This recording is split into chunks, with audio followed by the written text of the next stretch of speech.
Welcome to the Mind Body Couple podcast. I'm Tanner Murtaugh. And I'm Ann Hampson.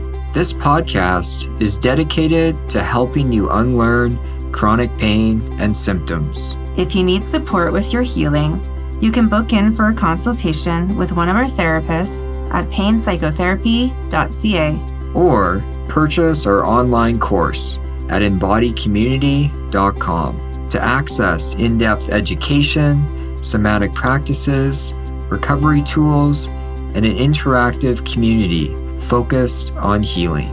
Links in the description of each episode.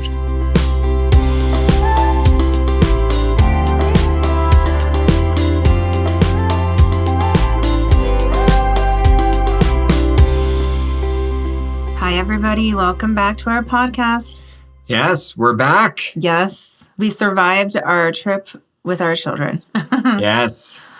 Any parent listening, there's fun moments with your young kids on travels. And sometimes those moments of fun are fleeting, and it's more moments of stress. They got to, they were super excited about it. Yeah, they got to share a bedroom.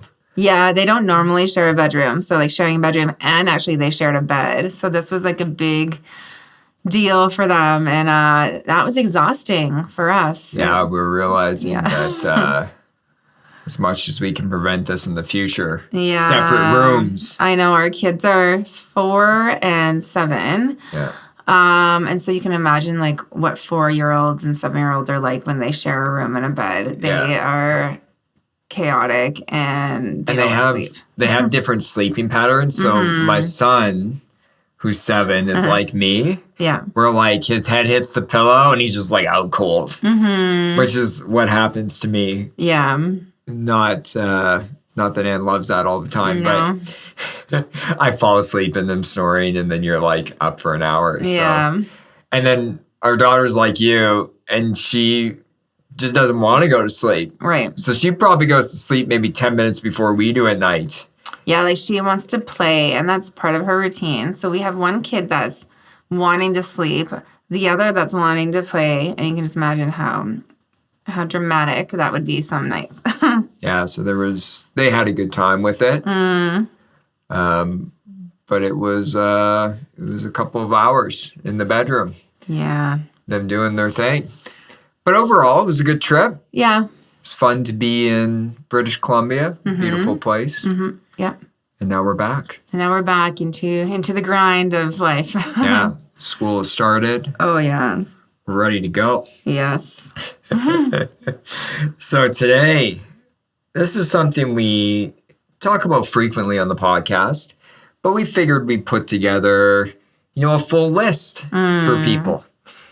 And our topic today is 7 ways neuroplastic pain and symptoms develop.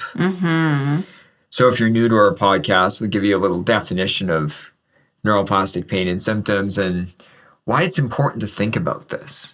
Yes. And if you're not new to the podcast, it's still important to revisit this. And so I think we talk a lot about like knowledge is power type of idea. And so continuing to have knowledge of like, okay, this is how my pain and symptoms developed. This is what makes them neuroplastic. At any point in your journey is important to kind of remind the logical brain about. So neuroplastic pain and symptoms occur when the pain and symptoms are caused and amplified by brain and nervous system processes, and they're not due to disease or structural damage in the body. So put really simply, the pain and symptoms are felt even though the body is structurally healthy or is healed from a past injury. And essentially, our brain, it just continues to generate pain and symptoms due to negative thoughts and beliefs, emotions, and nervous system dysregulation. Something that I like that you mentioned there, it can occur from an injury that was once there and then healed. Because I think that's something that I commonly see with people of like, I was injured. Doctors did confirm that. Yeah, it was just the spark that started it all. Right. And I want to be clear about this because even though when neuroplastic pain and symptoms are occurring, there is miscommunication between your body and brain, right? Because safe signals are coming up from your body, but your brain is just misinterpreting what's going on. Right. So a lot of people think, oh, my brain's just making a mistake. But that's not the case. Your brain's not making a mistake. You know, in our society and culture, we just assume that if there's pain or symptoms, that our bodies must be damaged or Right. diseased in some way. But a lot of chronic pain and symptoms occur because the level of danger that we're feeling, the dysregulation in our nervous system is triggering it. So it's not like your brain's making a mistake. It's just the level of danger that we're feeling that our brain and nervous system is sensing has gotten to such a level that the pain and symptoms, they're meaningful messages. Like they're being sent as meaningful messages from your brain and nervous system being like, hey, something's not right here. So instead of viewing it as a mistake, we want to view it as a misinterpretation. Yes. Or listen to why it might be misinterpreting Yes. what's going on. And maybe there is some other danger to address. And that's it, is why we're going through these 7 main ways that neuroplastic pain and symptoms develop. What we're helping you do is interpret the messages. Interpret, like, what is my brain and nervous system trying to tell me? Because the reason we really wanted to go through this list is not just for the education, because the education is important. It helps us make sense of our pain and symptoms, but it also helps us motivate ourselves of like, this is what's going on, this is the path forward. Yeah. But it also helps us determine, you know, what work do we need to be doing? Because everyone's pain and symptoms develop for a multitude of different factors. Everyone's unique, and everyone's healing is going to be unique based on why the pain and symptoms are potentially occurring. So, like, it gives us a lot of great information of what work we need to be doing. So, as we go through this list, we really want to note that you're complex. You're a human being. It's really rare I see someone where they just have one thing on this list, and that's the sole reason why your pain and symptoms are occurring. Like, it's not a one thing kind of deal. Like, there's often a multitude of factors that are contributing to the level of danger your brain and nervous system are feeling. Right. So, you know, we don't want to oversimplify this by any means. And I think the important part here is, you know, the common denominator in all of these factors is it causes chronic nervous system dysregulation. Right. That's the underlying string through all of these different ways. And so as we go through this list, like Tanner said, some people relate to more than one. Sometimes you only relate to a couple. So there's no rules necessarily to which ones you do or don't relate to. You don't have to relate to all of them, but try to kind of listen out to kind of what fits for you and your story. So number 1, damage to the body. Yes. And so kind of like what we were mentioning before, that could be an injury that has since healed, yet the pain and symptoms continue on. Yeah, it could be something like an illness too, for dizziness or fatigue. Like, this is a common trigger. Yep. And for a lot of people we work with, there was initial damage to the body that took place. Yes. And it's important to know that, you know, physical injuries are going to occur to all of us. Illnesses are going to occur to all of us. Typically, they heal within a few weeks to a few months. Yes. Depending on the injury. But, you know, it's not like your brain just gives that up after. Because even though our body is healed, the brain maintains those neural pathways, right? It maintains the neural pathways for producing the neuroplastic pain or symptom. And then after the injury is healed, these pathways can then continue to be triggered by emotions or beliefs of danger, nervous system dysregulation, and it results in pain and symptoms being produced long past the typical time of healing. Yeah. And so something that is common that people talk to me about is they'll have an injury, something will happen, or they'll have an illness. And then upon reflection, they'll see how they were very dysregulated during that time. They were very fearful about it. There was maybe a bit of trauma connected to it. And then this heightened state of fear might be connected to why their symptoms just continued on. And so Yeah. taking a look at what that experience was like is important. And I think we also have incorrect beliefs about injury and about healing. Right. Like it's a common thing that I'll hear from people of like, I injured my back 4 years ago and it just still hasn't healed. And the belief that is common, maybe. Yeah, and typical. That's a really rare thing. Right. That you've managed to injure something that badly that it just never healed. It's unfortunate because in our society we've lost trust in our body. And our body has a great ability to heal and to recover. Like it evolved that way. And so we almost lose that trust in it, right? Yeah. And this makes, I don't know if we want to mention this now, Tanner, but I am bringing it up. This makes me think of the whiplash study. Yeah. And we can talk about this in terms of like damage to the body or perceived damage to the body. But a lot of that is about belief. Can you mention that really quickly? Yeah. It's just our beliefs around like whiplash. Like people think they get in a car accident, they get whiplash. You get this thing called chronic whiplash syndrome, which about 10% of cases, depending on country, the symptoms just continue on long past the typical time of healing. And again, in most of the cases, and studies on whiplash show this, the body's healed. It's just, the people that are most likely to develop chronic whiplash syndrome, they've shown in some interesting studies they've done, is when there's like a level of emotional danger attached into that. Right. And so with chronic whiplash, typically it heals, it just continues on. And in other countries, there's interesting studies done on Lithuania. They have a lack of awareness about chronic whiplash being this everlasting thing. Yeah. And so it almost doesn't occur there. Which is really fascinating because that really is a nod to the belief around injury or injury connected to a certain event and the kind of the fear. Yeah, and I want to be clear, like in countries like Lithuania, they have whiplash. Don't get me wrong. When you're in an accident, it's just chronic whiplash syndrome doesn't really occur there. Right.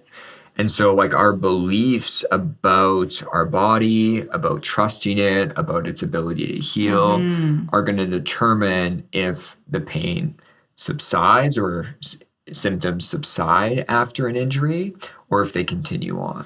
And that's a really important piece to kind of think about no matter where you're at in your journey of what are the beliefs I have around healing, around the healing process. And can I cultivate maybe hope or belief further? Number 2. Yes. Perceived damage to the body. Yes. So again, the whiplash study or the beliefs around whiplash really fit with that too. Of this perceived, this happened, I should be experiencing this pain. And, this is the problem as human beings. We're super smart. Yes. And we make perceptions. And we're trying to estimate why something occurred. And for a lot of people, we may perceive problems, injuries, or illness to the body happened when no major damage actually ever occurred. And how might that happen? Like, how might we perceive that, but no damage happening? Yeah, so I'll give you a few examples that I'll see here in a second. But we have this fear of damage, and we predict pain or symptoms. And this prediction can actually trigger, amplify, and maintain the physical sensations. Yeah. And so common things that I'll hear is, your lower back felt weird after bending over. I think I bulged a disc. Okay, so this belief then that this has happened. This has happened. I bent weird. They MRI'd me later. I have a bulging disc. It must have been when I bent weird. And so as a result, I'm permanently damaged. It can be a perceived thing. Hip pain developed 2 days after a workout. Something clicked out of place. Yes. Now, little side note, but that delay of an onset, that's a pretty big delay. It wasn't the workout that triggered it. Ears are ringing.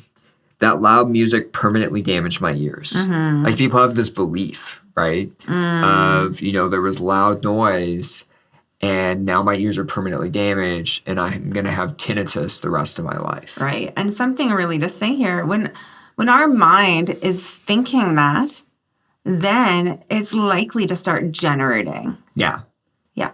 And so even if there was some minor damage or there was no damage, that belief is strong enough to just trigger it. But we also really at this time want to validate why that belief is there. Of course, it makes sense of that, like fear that we're going to be ill continuously or that something's wrong. And so we really want to be kind to ourselves if we have these beliefs that it makes sense why they're there and why they're hard to challenge. Yeah. Like these beliefs haven't just happened by mistake. Yes. We have this biological instinct to assume when we have symptoms that there's been damage. So we look for it. Yep. And, the medicalized society we live in also perpetuates this. A common thing I'll hear with fatigue is after I caught a virus, my body is permanently damaged. My body's going to be permanently fatigued.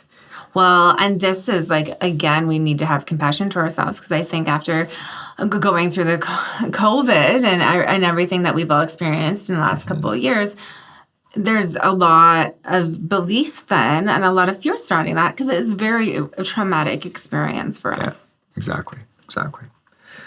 Okay, moving on to number 3. Stressful situations or life transitions. This is something I like to look for first session when I'm working with someone. I think a lot of people resonate with this, but it can also be complicated because there can just be like, I went through a stressful situation. How then can that create chronic pain and symptoms? Yeah.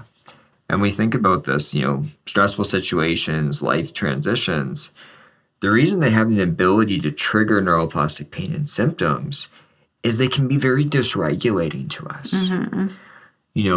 As we've talked lots about the nervous system, fight, flight, freeze, shut down, like these responses, difficult emotions come up, and then we don't know how to process them.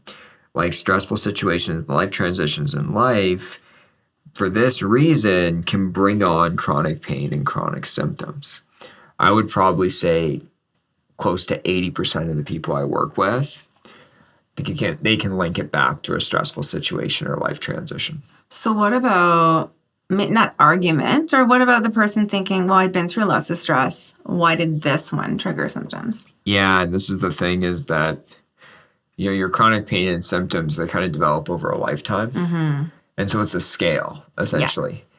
And eventually, as the stress builds, you have unprocessed trauma, you have childhood adversity, you're facing excessive work stress for months on end.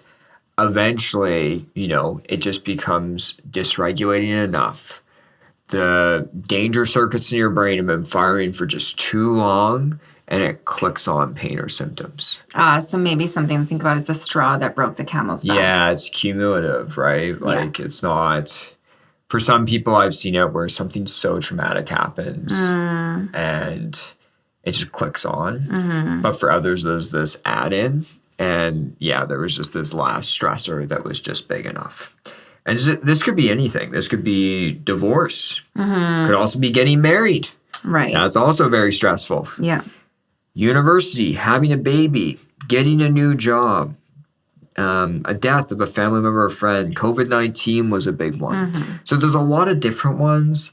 I think the important thing to note here is that they can even be things that we view as positive.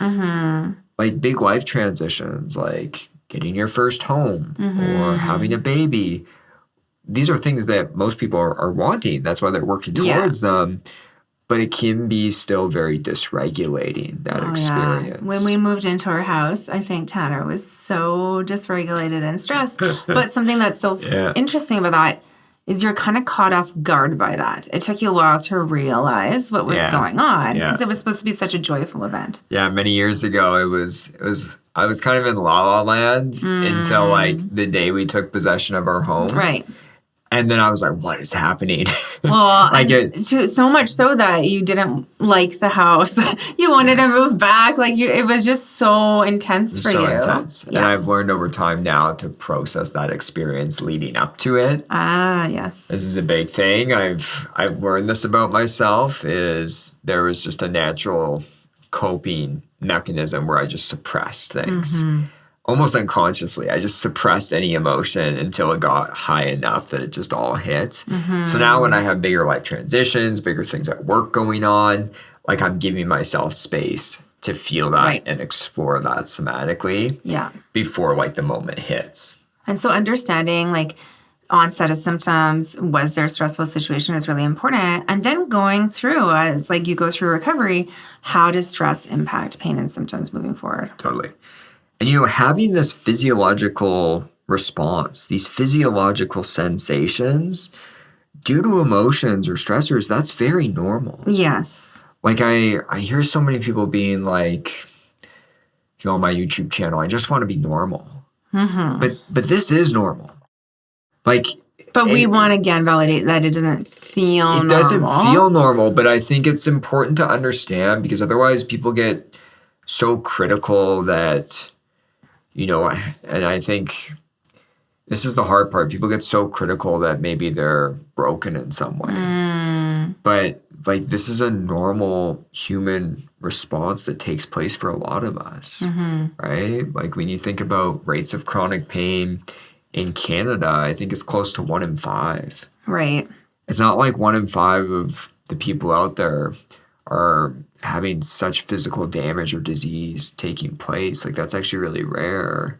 So I'm just trying to like explain to people that you're not alone in this. Yeah. Like, this is like a normal thing, and it's an incredibly hard thing. Don't get me wrong. It's really difficult to overcome, and I think there is hope. But I think I'm cautious with that. People thinking they're abnormal in some way for this taking place, because I think this is occurring to a lot of human beings. They just haven't put together this is why their pain or symptoms are taking place. Right. So just something to kind of bear in mind with this, right? Number 4, trauma and childhood adversity. So we won't spend too long here because we recently did an episode on trauma. Yeah. But if you're new to our podcast, we talk lots about trauma, lots about childhood adversity. Yes. And trauma, is that response in the nervous system, this prolonged response of like fight, flight, freeze, shutdown. And when we're in this prolonged dysregulated state, what happens is your nervous system can start to sensitize. And we talk about central sensitization, but your nervous system starts to sensitize and starts to produce chronic pain, chronic fatigue, chronic dizziness, other physical symptoms. And like we said, for a lot of people, their symptoms may not come on right after something really overwhelming or some type of adversity. Like it builds over time. So again, back to this idea of the straw that broke the camel's back. Yeah. Sometimes when we have childhood adversity in our story, that's part of the layers going on that can lead up. Yeah, and I think it's an important factor because I can't tell you the number of people I've worked with where they started to process their trauma. They started to process their childhood adversity, work through it, which is incredibly hard stuff. And maybe it's a little rocky with their pain or symptoms at the time as we do that, which makes sense. Yeah. But over time, it significantly starts to reduce their symptoms, which is what we're kind of going for long term. Right. Number 5, depression, anxiety, or obsessive thinking. I feel like you relate to all of these at some point in your story, Tanner. I know. I got, all 7 for the most part. Yes. I'm here. Yes. You've come to really embrace them all about yourself. I have. Obsessive thinking, I want to say, guys, is something that Tanner still can struggle with today. It is. I got to be careful. It comes out in the workplace. The workplace. I get obsessive perfectionism thinking. Yeah, I get honed in. It's true. I have to be really aware of these ways of coping. We thought we mentioned these. Depression, anxiety, obsessive thinking, they're all signs of nervous system dysregulation. Right. In different ways, essentially. And, when we talk about this, when we're experiencing mental health concerns, pain and symptoms can just be produced because similar brain regions are responsible for both emotional pain and physical pain. So that's something really important to know. It's like they live in the same place. Yeah, like there's a lot of crossover in the brain. of, the areas that are activated due to emotional pain and the areas activated due to physical pain. Well, then that makes sense. Again, looking at like trauma as connected to the process or stressful events as connected to the process. And these have this real cycle to them where, what came first. It depends person to person. Right. For some people, their depression, anxiety, obsessive thinking was there for a long time. And then pain symptoms started to be produced. And then as a result, they have those responses to their pain and symptoms, and it just spirals from there. Yeah. For other people, I've seen it where they weren't maybe prone to any of these. Their pain and symptoms began, and then they had this response of depression, anxiety, obsessive thinking to it. Yeah. And so they really can perpetuate each other regardless of what one came first. And so often, if someone relates to having depression, anxiety, or excessive thinking, working on these areas through recovery is important. Yes. Number 6, high intensity living. Yeah, I feel like this is something we mentioned a lot as well. It's something that you relate to a lot too, Tanner. It is. Yeah. I'm right in there with everyone. Yeah, Tanner's there with you. You're a highly intense person. Well, and I know you talked about this, but you recognized a long time ago that you can fall into high intensity living. How did this perpetuate chronic pain and symptoms for you? This was a big factor that I needed to work on to heal. Like it really was. I spend, even now, like it's the thing that I probably am most aware of. Yes. Because we're busy. We have 2 young kids. We run 2 companies. There's a lot going on. There's a lot I could be intense about. So I have to be really careful around this. People with neuroplastic pain or symptoms, they have common coping mechanisms, right? Like perfectionism, people-pleasing, excessive conscientiousness, like excessive control. Ooh, control. That's something to work on for sure, that I've had to work on. And at some point in life, for a lot of us, these behaviors created a sense of safety. However, when they're used excessively, they just start to become maladaptive. Right. And often we might be able to operate this way for many years of our lives until we can't. Yes. Yeah.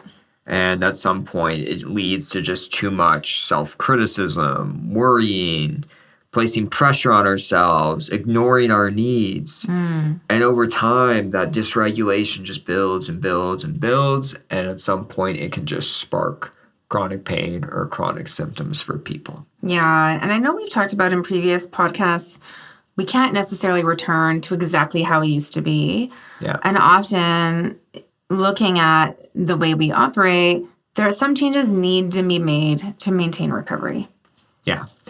And this is where a lot of the maintenance is for a lot of people, though, their pain or symptoms will reduce significantly or completely, but they still need to work on this to maintain that progress. Yeah. Like I'm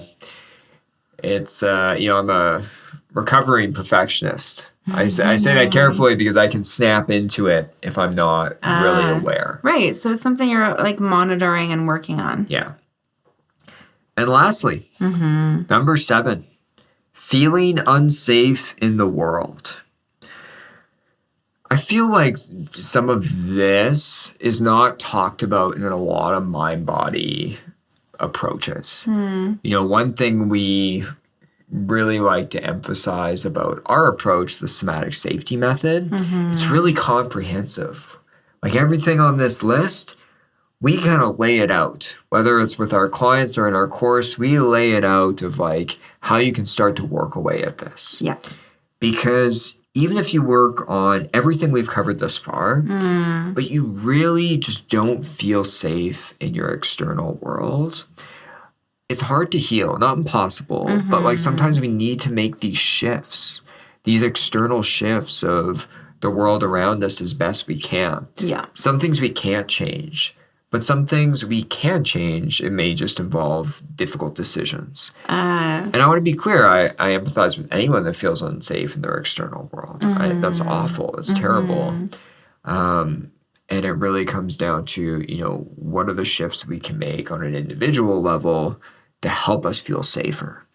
Because studies have shown factors like poverty, abusive relationships, racism, bullying, being part of the LGBTQ plus community, like they significantly increase the likeliness of chronic pain and symptoms developing.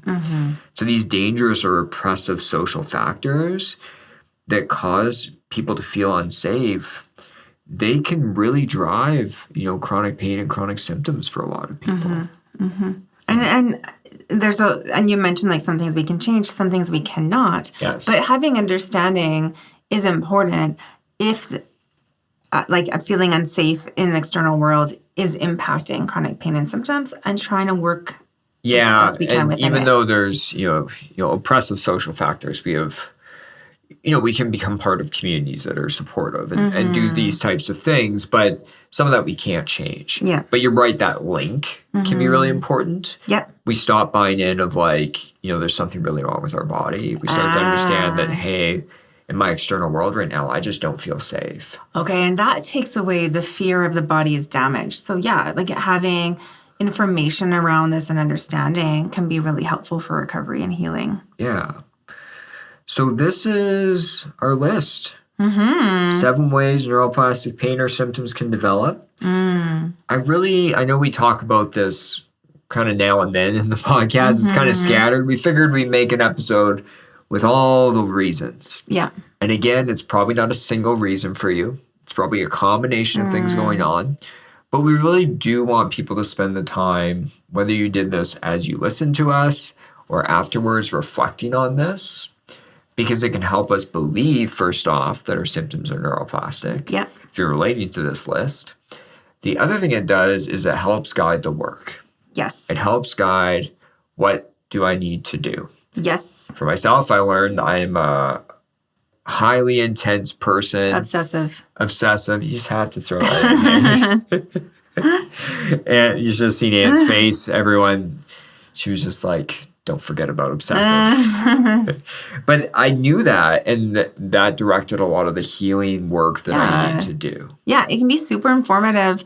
And then also, what do I need to still do? What is perpetuating my chronic pain and symptoms? Yes.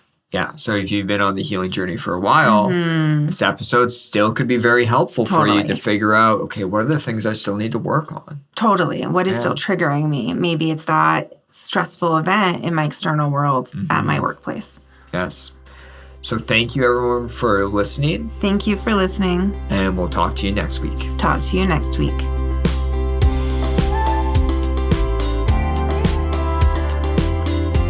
Thanks for listening. For more free content, check out the links for our YouTube channel, Instagram, and Facebook accounts in the episode description.